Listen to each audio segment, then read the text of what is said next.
GST 2.0 पूरे देशवासियों के लिए बहुत ही राहत देने वाला संशोधन है। अब जीएसटी 2.0 में सिर्फ दो ही टैक्स स्लैब होंगे, जैसे एक है 5% और दूसरा है 18%। और लग्जरी आइटम्स और सिंग गुड्स पर पहले की ही तरह 40% बना हुआ है। अब मुख्यतः अगर बात करें तो दो ही टैक्स स्लैब्स होंगे जो हर किसी के रोजमर्रा की वस्तुओं पर अब लगेगा।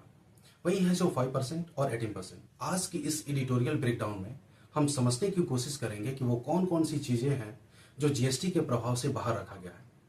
मतलब यह है कि जीएसटी 2.0 के लागू होने के बावजूद में भी उन वस्तुओं के दाम कम नहीं हुए।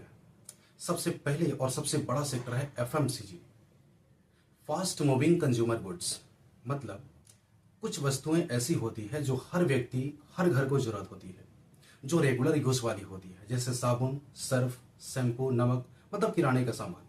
और कुछ ब्यूटी प्रोडक्ट्स जैसे क्रीम, पाउडर, परफ्यूम, सभी चीजें जो हर घर की जरूरत होती है, वो सभी चीजें, सभी प्रोडक्ट्स जो हर व्यक्ति और हर घर को जरूरत होती है, उन प्रोडक्ट्स का दाम अभी कम नहीं हुआ।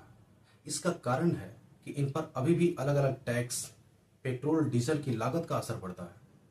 कंपनियां टैक्स कम होने के बावजूद भी अपना प्रॉफिट बनाए रखने के लिए रेट कम नहीं करती है। दूसरा बड़ा सेक्टर होता है पेट्रोल और डीजल, जो हर रोज की जरूरत है, कार, बाइक, सबकी जरूरत है। अब जीएसटी 2.0 के लागू होने से इनका दाम कम नहीं हुआ है। इसका कारण है कि पेट्रोल और डीजल दोनों को जीएसटी के दायरे से बाहर रखा गया है।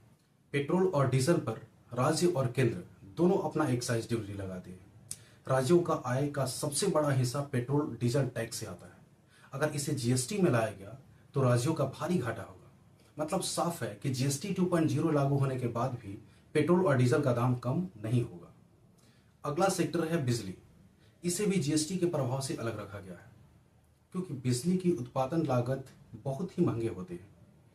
बिजली पर अभी भी राज्य अपने अपने हिसाब से टैक्स लगा देते हैं। इस तरह बिजली दर महंगी हो जाती है। इस बात को अगर कंक्लूड किया जाए तो जीएसटी 2.0 के सुधार का असर सिर्फ उन्हीं सेक्टरों पर दिखेगा जो पूरी तरह से जीएसटी के दायरे के अंदर आते हैं। कुल मिलाकर अगर बात करें तो पेट्रोल और डीजल और बिजली की दाम कम नहीं होंगे, क्योंकि ये जीएसटी के दायरे से बाहर रखे गए हैं और पहले से ही है ये। यानी एफएमसीजी मतलब रोज की उपयोग वाली सभी वस्तुओं का दाम अभी तो कम नहीं हुआ है, लेकिन अगले 5-6 माह बाद इसके दाम कम होने के आसार हैं। जीएसटी 2.0 ने टैक्स सिस्टम को सरल बना दिया है, लेकिन इसका असर सिर्फ उन्हीं वस्तुओं पर दिखेगा जो जीएसटी के दायरे में आते हैं। अगर आपको यह वीडियो इन्फॉर्मेटिव लगा तो वीडियो को लाइक करें, शेयर करें और सब्सक्राइब भी करें।